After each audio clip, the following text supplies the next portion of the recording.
ću da vam pokažem i nešto ne. Klašao, izvinite što ovdje nisam ušao.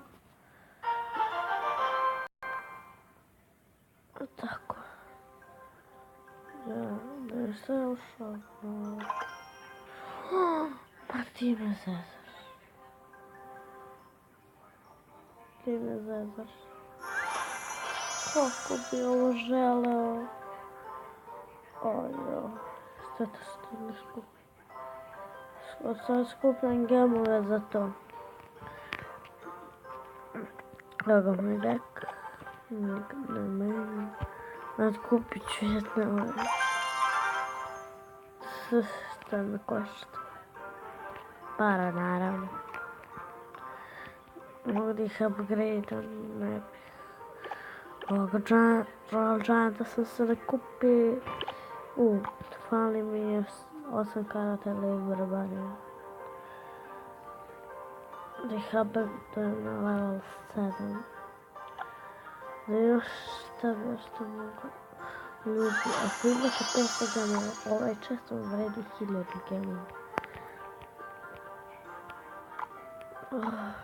Ovdje se dobija 11.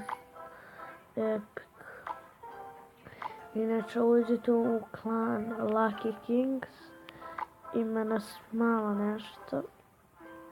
13 ima, pa tak je klan počeo da prorađuje. Moj drug je napravio veliki potez za Lazara. Iza Mark je Marko, Guest je Lazar.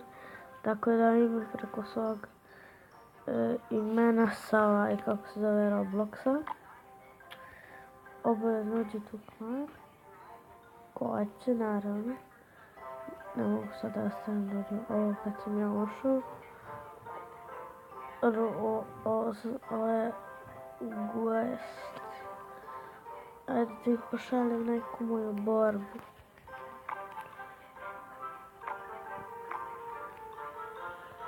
Šaljem neku moju borbu. Čekaj ovdje maka. Pošaljem neku moju borbu. Dobro.